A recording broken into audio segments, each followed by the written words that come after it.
Terkurung dalam ruangan, tak henti mata menatap layar.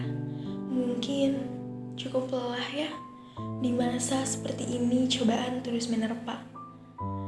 2 Maret 2020 COVID-19 muncul di Indonesia. 143 orang warga Indonesia meninggal dunia akibat makhluk kecil bernama COVID-19. Cahaya terang mulai muncul di masa ini. Kini, kita sudah menuju di masa pembiasaan baru. Sabar ya, nanti juga normal lagi kok. Tunggu saja, kali aja kita bisa bertemu.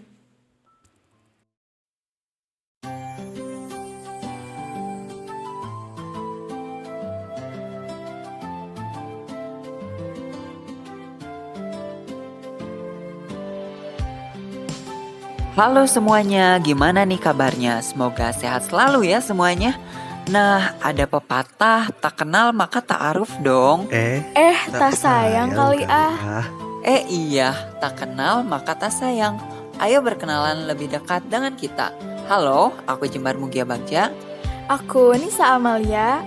Aku Abian, bertemu dengan kita di Maba Berbincang. Bagikan tanggapanmu. Ngomong-ngomong nih soal COVID yang tadi Teh Nisa udah sendu-sendu nih, yang tadi dibacain pas awal. Gimana sih perasaan kalian pas SMA dulu tiba-tiba harus sekolah online, study tour gak jadi, bahkan gak bisa yang namanya ngadain kelulusan sama teman-teman nih. Terus kalau bahasa sekarangnya nih, cepak-cepak jeder sekarang udah masuk semester 1 lagi nih sebagai mahasiswa. Gimana sih tanggapan kalian? Mungkin dari Kang Abian dulu. Yang pasti kaget lah ya gak percaya gitu. Yang dimana kita awal-awal kelas 11 semester 2 kita mendengar berita-berita Wuhan, Cina terkena kasus COVID. Lalu pada bulan Maret Indonesia terkena juga, dan itu mengakibatkan kita sebagai siswa pembelajaran harus dalam jaringan, dan itu kita baru mulai mengenal namanya Zoom lah, Google Meet, Google Classroom, terus WhatsApp mungkin yang belajarannya di WhatsApp ya. Terus seiring berjalannya waktu sampai tiba-tiba kita kelas 12 dan melaksanakan ujian sekolah, terus lulus perpisahan dan tiba-tiba udah jadi mahasiswa aja nih. Gitu mungkin ya, yang pasti kaget gitu ya. Gimana nih buat Tenisa? Kalau dari aku sih waktu itu ada acara perpisahan. Nah, pasti kalian bertanya-tanya ya, kok bisa sih ngadain acara perpisahan? Padahal angka valensi COVID-19 setiap hari, setiap minggu, dan setiap bulannya itu terus-menerus meningkat. Nah, jadi gini, waktu itu Kota Serang sedang dalam zona orange, juga para panitia angkatan pelepasan aku sudah mempersiapkan dari beberapa bulan yang lalu. Setelah kita meminta izin kepada pihak sekolah, polisi, satgas, dan lain-lain, alhamdulillah diizinkan dan bisa melaksanakan acara kegiatan pelepasan dengan protokol kesehatan yang ketat. Nah, pastinya sih angkatan aku sangat senang sekali kalian bisa diizinkan. Secara kan ini acara pelepasan terakhir di masa-masa SLTA gitu. Nah, ngomong-ngomong, menyinggung soal luring ya, kita kan udah 3 bulan nih sebagai mahasiswa baru, ataupun bisa dibilang 3 bulan lebih lah ya. Nah, yang awalnya berekspektasi tahun ini tuh bisa langsung masuk kuliah, ospek di kampus, merasakan keseruan sebagai maba, tapi nyatanya kita harus melaksanakan pembelajaran secara online. Nah, seiring berjalannya waktu, vaksin mulai berjalan, angka valensi COVID-19 mulai menurun, orang-orang yang isolasi di rumah sakit sudah mengurang. Nah, alhamdulillah nih ya, setelah sekian lama gak merasakan vibes belajar di sekolah atau di kampus, sekarang kita bisa merasakan suasana itu kembali. Nah, rasanya sih pasti seneng ya, yang awalnya kita setelah berbulan-bulan, bahkan mungkin udah sampai 1 tahun ya kita di rumah gitu kan, terhitung 1 tahun lah, dan sekarang tuh bisa merasakan kegiatan secara luring kembali, bisa bertemu dengan teman-teman, bisa bertemu dengan dosen, dan bisa merasakan kehidupan kampus gimana, dan secara kan kita sebagai maba gitu, mungkin seperti itu. Nah, ngomong-ngomong ya, kan belajar di masa COVID ini waktunya cukup padat banget ya. Belajar dari jam 6 pagi, dari jam 6 pagi ke jam 6 lagi. Kayak dari sunrise ke sunset lagi gak sih? Nah, tentang hal ini, gimana sih tanggapan kalian? Nah, boleh nih dari Kang Abian dulu, gimana sih tanggapannya? Yang pasti jujur ya, capek banget gitu. Yang walau kita hanya bertatap melalui layar ya, gini seperti ini ya, tentu teman-teman mungkin rasakan sendiri ya, materi sulit dipahami lah, terus berbagai kendala, kendala jaringan, kendala perangkat yang digunakan, dan masalah-masalah yang kendala tadi saya sebutkan itu sesuai dengan data dari web UNICEF pada tanggal 16 Juni 2021, yang dimana di dalam web ini tersebut ketika ditanya tentang tantangan utama yang siswa alami pada saat belajar dari rumah, 38% siswa mengatakan mereka kekurangan bimbingan dari guru, sementara 35% lainnya menyebutkan akses internet yang buruk. Dan jika pembelajaran jarak jauh ini berlanjut, lebih dari setengah atau sekitar 62% mengatakan mereka membutuhkan bantuan untuk kuota internet, dan mayoritas 87% mengatakan siswa-siswa ini ingin kembali ke sekolah. Ya, mungkin banyak sisi negatifnya ya, tapi sisi positifnya kita bisa mungkin merekam kegiatan selama pembelajaran, terus menyimpannya dan ditonton ulang untuk memahami materi-materi yang disampaikan oleh guru-guru. Mungkin seperti itu ya. Nah, bener banget nih apa yang dikatakan Kang Abian. Nah, itu juga bisa nyebabin stres loh, apalagi di masa COVID ini. Kita tuh udah nggak asing lagi sama yang namanya burnout. Teman-teman pasti pernah ngalamin atau pernah dengar dong apa itu burnout. Sadar gak sadar, kalau kita nggak bisa ngendaliin stres kita di masa COVID ini, imun kita tuh bisa turun. Nah, kalau imun kita turun, kita tuh gampang gitu untuk terserang oleh COVID-19 ini. Dan selain itu, kalau kita mengalami burnout terus-menerus, kita tuh bisa loh yang ngalamin yang namanya anxiety disorder. Nah, dari jurnal psikologi oleh Bapak Hadiono tahun 2000, mayoritas masyarakat Indonesia tuh masih banyak loh yang cenderung menganggap sebuah rasa sedih, marah, dan cemas itu tuh cuma perasaan yang berlebihan. Nah, kita tuh sebagai individu harusnya bisa mengekspresikan apa yang kita mau ekspresikan gitu teman-teman. Nah, kita bisa cerita ke orang-orang terdekat kita, keluarga atau sahabat. Nah, ngomong-ngomong soal ngendaliin stres nih teman-teman, kita tuh sebenarnya simple. Kita cuman ngelakuin healing. Nah, healing tuh apa sih?